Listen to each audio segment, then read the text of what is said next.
This is Sonia Beasley in the New York studio of the BBC, and today I'm talking to playwright Preston Jones from Dallas, Texas. Preston Jones, for some 12 or 13 years, you were an actor and director at the Dallas Theater Center in Texas. Then you sat down and wrote 3 plays, a Texas trilogy, and in a very short space of time, they were being produced in theaters all over the country. They were a sellout this summer in Washington, and now here you are on Broadway, already acclaimed as America's best new playwright. How do you feel about the success that these plays have brought you and the publicity that surrounds you now? Well, it's been very rewarding, of course. I mean, it's been lots of very exciting.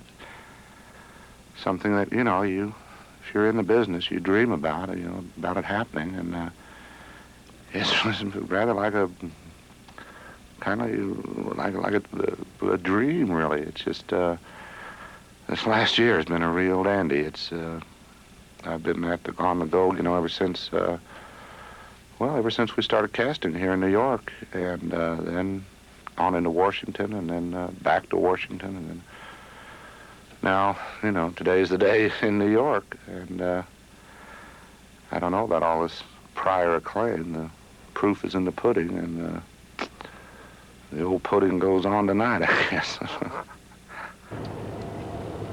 You're just overwhelmed with automobiles and all the people on the sidewalks, and all different kind of costumes, kind of like, carrying all different kind of parcels. There's an old boy going down the street there, and see with a push thing selling tacos. It's very interesting city. But I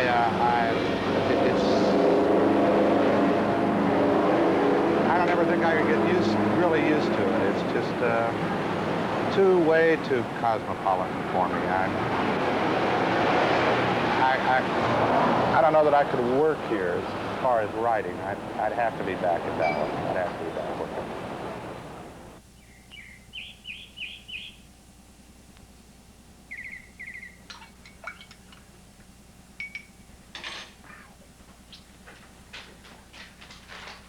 I was born in Albuquerque, New Mexico in 1936, and I grew up out in the country. We had a home just a little bit outside of Albuquerque in those days. Today, it's probably right in the big middle of it. And then, the war came along. Of course, my brother went. My 2 sisters married and were off, so I was mostly at those times alone. Average, normal, abnormal home life.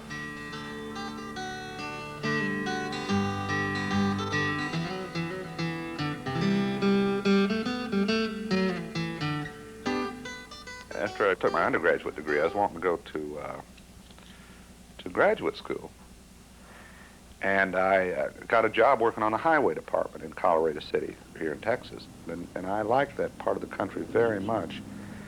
And so when I started writing, I was wanting to set the plays in West Texas. And Colorado City, of course, became the perfect setting for me, because I'd been there, I'd worked there. I knew a lot of people there. This became, just the natural setting for me to use that little town as, more or less, as Bradleyville. I was really after the whole West Texas kind of feeling and atmosphere.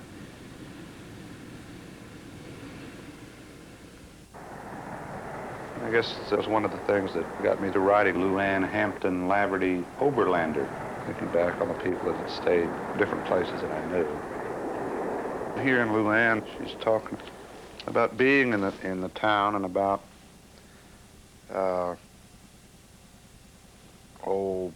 how it sort of affected her. She's staying in this little she stays in this little town all these years, and this friend of hers comes back and was talking to her like I was talking before, and he asked Luann about why she never left, why she stayed in Bradleyville, and she says, "I did leave once, got as far as Snyder. Oh, I don't know, Billy Bob, I suppose I never did think much further than this here town. Never hankered to. You recollect that time when you and me was supposed to go to the senior picnic and I run out on you? Went to San Angelo with old Dale Laverty? Well, I think maybe it was then that my life just sort of dug itself in. Finally found a little hollow to stay in. You went on to the college, all those other places, but I just started standing still. I run out on a picnic and ran straight into a rut, you might say. Even old Corky couldn't pull me out of it, bless his soul. Billy Bob says to her, "It's a waste of the Lord's time to dwell on the past, Luann." And she says, "Oh, Shaw, the Lord's got lots of time to waste. It's us the clock runs down on."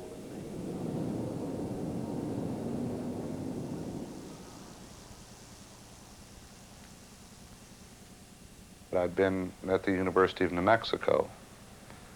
And when I first entered the university, I had no really interested in drama as a career at all. And I was in the fraternity there at school and at the university. And I used to, we had a thing every year, they called it stunt night, and you would write little scripts, and all the fraternities would compete. And so it fell to me to write the scripts and to kind of direct the shows. And it must have been my junior year. The director of the theater at the University of New Mexico asked me if I would try out for a play there at the University Theater, and I did, and got the part and sort of got the bug. I came to Texas in 1960 to begin graduate work with Paul Baker, who had founded the Dallas Theater Center 3 years before. Everyone that becomes a member of the resident company must be able to do 2 or 3 things very, very well. He came as an actor and worked as an actor, but when he's not working as an actor, those first several years, he was working in the shop, building scenery, working in the property shop, working in the box office, and then he began working as a director. That's all right. That's perfectly all right. For a long time, I thought of myself primarily as an actor. I think that acting is a very good thing for anybody in the theater, whatever branch you're in, because it disciplines you. I was very nervous and apprehensive when I was first on the stage, and I would try several tricks. I used to carry a matchbook or something and hide it in my hand and fool around with it so that I could work off some of my nervousness in front of the audience while I was doing the role. After a while, I discarded the matches and just did the role in my old lethargic way. I met my wife, Mary Sue, when I first came to the Theater Center. She's heavily involved in it, too. She's a very fine actress and designer. I don't know how long he'd been here, really, before we were cast in Sister. But I noticed right away that he gave greatly on stage. From the beginning, I noticed a strength, a kind of magnetism. He loves to talk, he loves to listen. He needs to be around groups of people. I'm Preston. That's Lloyd. You, Nick. That's Yoichi. I thought you were turning bartender. What'd you move the board?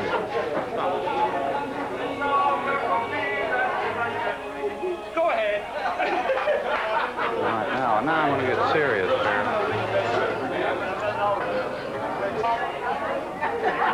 Oh, blast.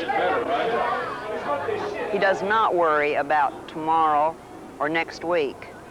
He lives very much in the present, with his eyes sometimes turned toward the past. I think that's the writer in him.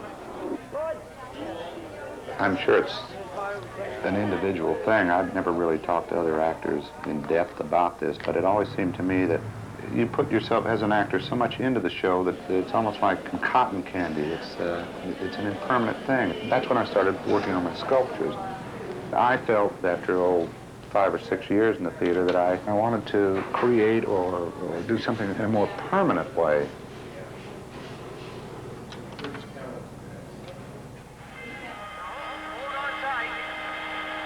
The script, something you've written, is a tangible thing that you can get a hold of and look at and see that you've done it.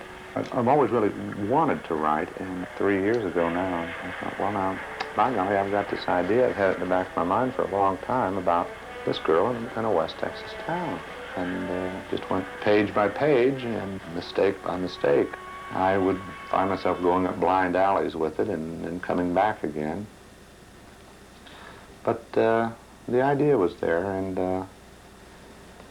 when Mr. Baker saw it and got a hold of it, he was very excited about it. I took it to my apartment and put it on the shelf and didn't look at it for a couple of weeks.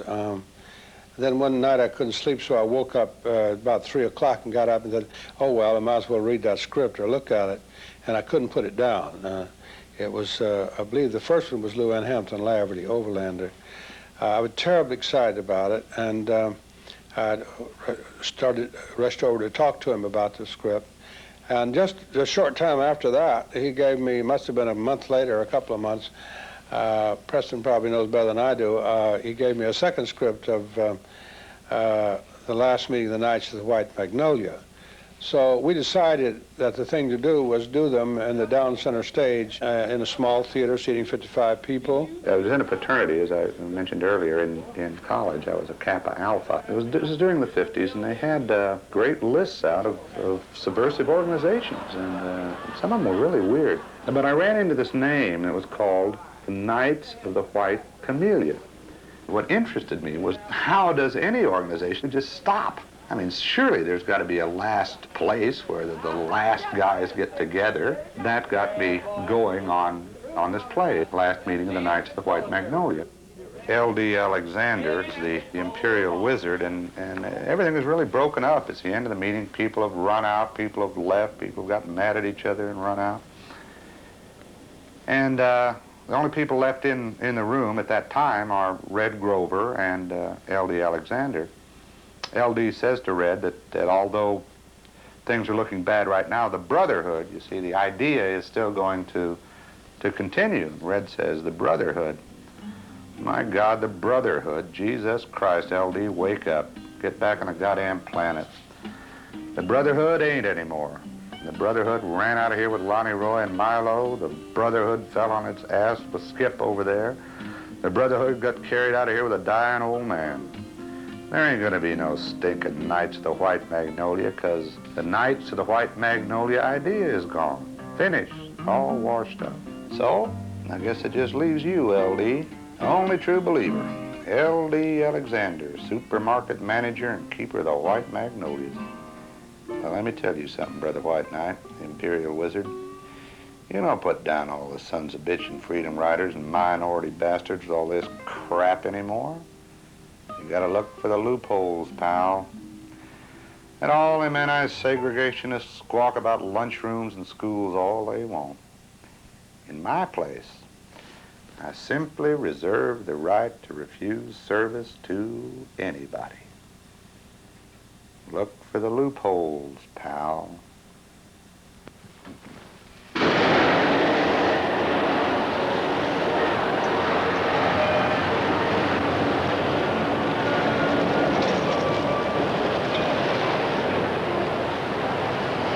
Out there, pal, you might. Some other things don't run over. Very hot pretzels, Italian ice, cold soda. Very hot pretzels. Iquus. Chicago.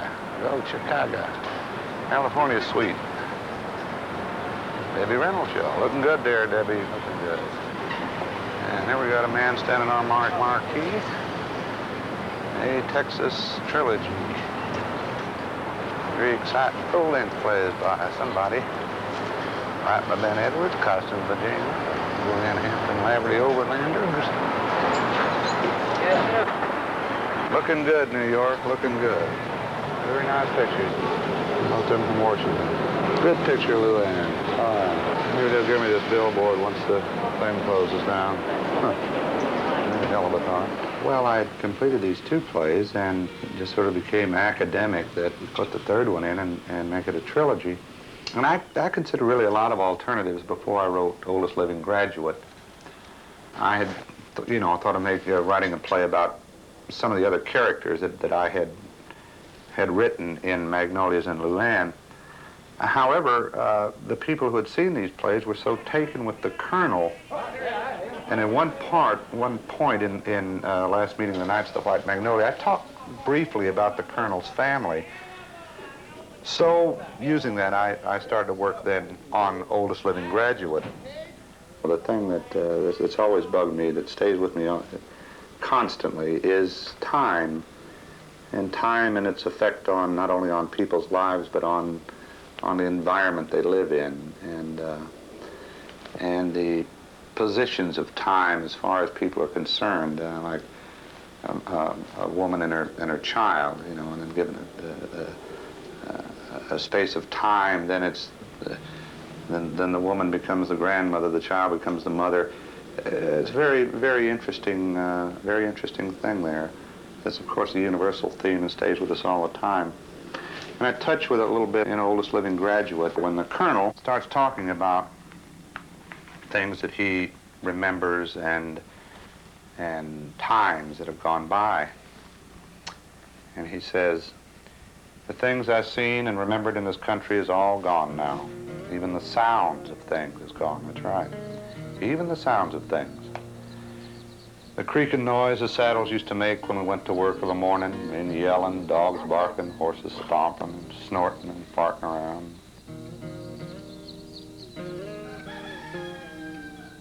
Sometimes we'd round up and corral some of the stock. A few deer would get mixed up with a bunch. We'd close the corral gate and them damn deer just jump over the fence, just jump plumb over the fence and run off. While the cattle would just stand around looking dumb and stupid. I like working on that ranch. Maybe I should have stayed there instead of jumping the fence and running off all over the damn world. Philippines, Mexico, France. But then if I hadn't have, I would never got to serve with old Blackjack. By God, that was something all right. Never would have heard old Harry Truman cuss them mules in the Harrisburg forest. Never would have. Never. Hey, Mike. Mike? Yes, sir. I am the oldest living graduate of the Mirabeau B. Lamar Military Academy. Huh. That a hell of a note? Oldest living graduate. I bet you didn't know that. Did you? Mr. Baker and the staff at the Theater Center had invited producers and directors and agents from all over the country to come see these shows. Everything sort of started to come together for me then. Alan Schneider, who wound up directing the trilogy in New York, saw the shows and interested the Arena Theater in doing Magnolias. David Ayers, the American Playwrights Theater, saw Magnolias and optioned it. Audrey Wood, who is now my agent, saw the plays and put me under contract with the agency that she works for. I felt that this man had his own approach to a part of America that I thought had never been covered yet in the American theater. And having worked with William Inge, who, as you know, wrote Of Kansas brilliantly, and with Tennessee Williams and his work in the South, I felt that Jones and what he was saying was uniquely his own method, his own way. I was also very excited about the fact that he was an actor who was just beginning to write, and the idea that a man at this age who hadn't written before could write this well was in itself tremendously exciting to me. When I returned to New York, I thought a great deal, and I finally decided that Robert Whitehead was the producer I thought best suited to understand Preston, to work with him. It's like a wedding, and it either works or it doesn't. And it has been a perfect relationship. Well, actually, the greatest writers in the country have usually come from a specific area of the country, and most of the richest part of their work was an expression of that area. Now, if they're particularly talented, the expression itself is going to be richer and deeper than someone less talented, and therefore it becomes a universal thing. Somebody, as a matter of fact, said to me, did I feel that Preston's regional qualities would expand? And I said they've already expanded. The fact is that at this point in his life, his writing possesses an emotional universality that goes quite beyond whether it's West Texas or New Mexico or wherever it may be. Preston, yes. When you play the opening of this scene, yes. Remember you're in the middle of the happiest day of your life. Right. I think Alan Schneider was enormously helpful in the casting of the plays and in the direction. You deal with a specific moment in the life of a specific individual, and hopefully, if that's truthful and serious and intense and shaped in some way, it will be universal. But you can't start off by saying this is some kind of universal, cosmic, large-scale, grandiose thing. No, it's a very small, specific, particular person at this moment. And that's what you deal with always, and which is always what Preston gives me. And I think the problem of finding each play's rhythm, which is really what the director does, is paramount, or is the overall problem, and the one that we struggle with. And as we get closer to opening, one simply finds more and more details to deal with to accomplish that rhythm. We went to Washington when it opened there. In some ways, I was more nervous about the Washington opening than I was the New York opening. I think there were so many unknown factors. We'd not seen them in an audience, in a theater that's sizable. The design, everything was new about it at that point. And that it was so well received was really remarkable. In fact, the plays had a tremendous amount of coverage. And in the summer, before it went into New York, Bob Whitehead was trying to decide how he'd approach the advertising in New York. He says, you know, we have so much good publicity. It'd be really nice to close the play down, let everything go dark for a bit so that there's no news about the play, and then take it into New York. He debated that. He said that there's no way to really avoid all this quantity of publicity that's come from California and Chicago and all over the country. The amount of this coverage began to be a little frightening in that we began worrying about this being too much of a build-up. Could we build up expectations too much in New York? It was not much different than a tense opening here. I mean, you had the same kind of tension, there was just more of it. 3 shows in a row. Preston said that he might not ever write a trilogy again for that reason, because no one should have to go through 3 openings. Looking good, Preston. I'm ready. Okay. For the big time. Do you have some change? Yeah. Okay. I'm going to take this too. You better kiss Fred goodbye. Okay. Oh, wait, Fred. Okay. It matters. It's been on my Christmas list for 2 years. I'm wondering whether he's a latent homosexual or psychotic or something. I mean, he has problems. Right? Yeah, he has certain problems, but She really does number one. I think that he's really grasps Texas feeling of his people.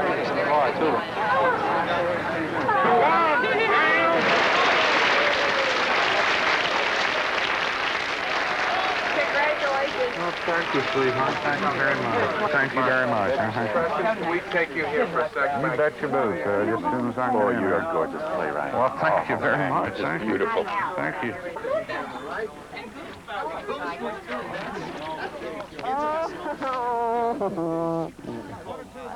How'd you feel?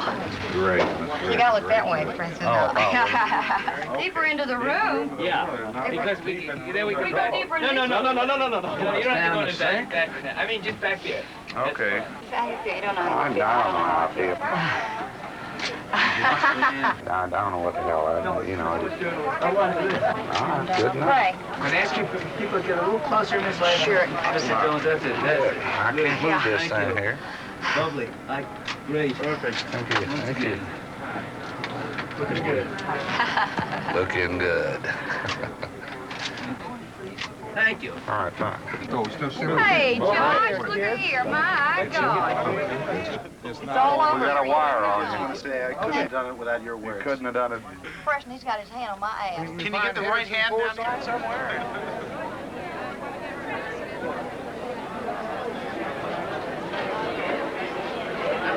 Okay, thank you, sir. Thank you. Actually, I am a playwright. Profile look much better.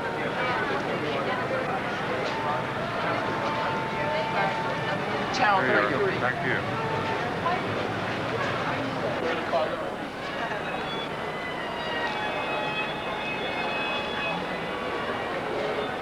not talking about the audience. Opening night audience are tough. Well, this seems to be a pretty good one, man. But I mean, they were attended, not they watched. But I don't like that. A new play called Luann Hampton, Laverty Overlander, and Stuart Klein was on the aisle at the Broadhurst Theater. Luann Hampton is the first of 3 plays collectively titled A Texas Trilogy by Preston Jones, a gifted, brilliant new playwright. The New York reviewers sort of split the difference on the plays. Some of them liked them very much, and 1 or 2 detested them. I don't know why. I like them. But where the power lies is in those big papers in New York, and we just didn't get by them very well or well enough to continue. And the plays closed. They closed after 5 weeks. I think it was 60-some productions. And the thing that, that hurt us the most, I suppose, was the reviews. I hate to see the plays close so soon because of the actors and the really tremendous work they put into the play and the belief they had in the plays. But like Arthur Miller says, it comes with the territory. It's a weird business. And you never know that maybe the next play will run a long time there. Maybe I won't even consider going to New York again with it. But it's been something that I'll never forget. And I have absolutely no intention of stopping.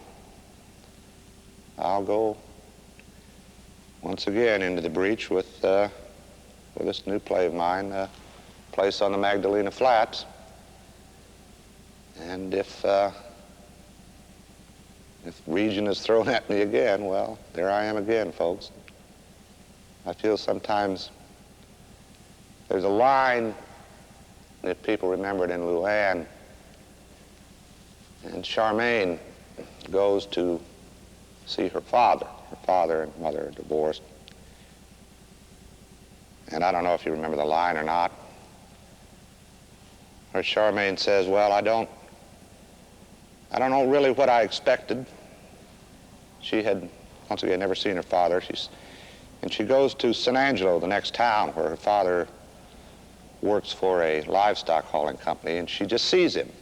She doesn't talk to him or anything. She goes back, she's telling her uncle, I don't know what I expected, but it damn sure weren't a big old fat man leaning up against a greasy semi and smoking a cigarette and probably thinking about nothing at all.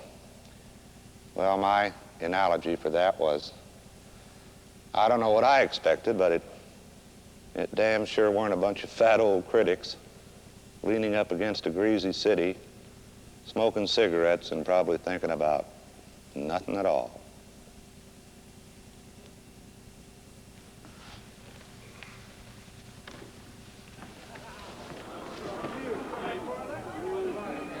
How'd you blow you away?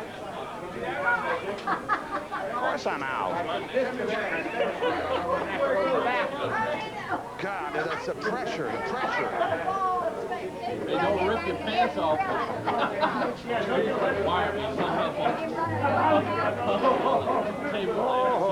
Just pull your pants off.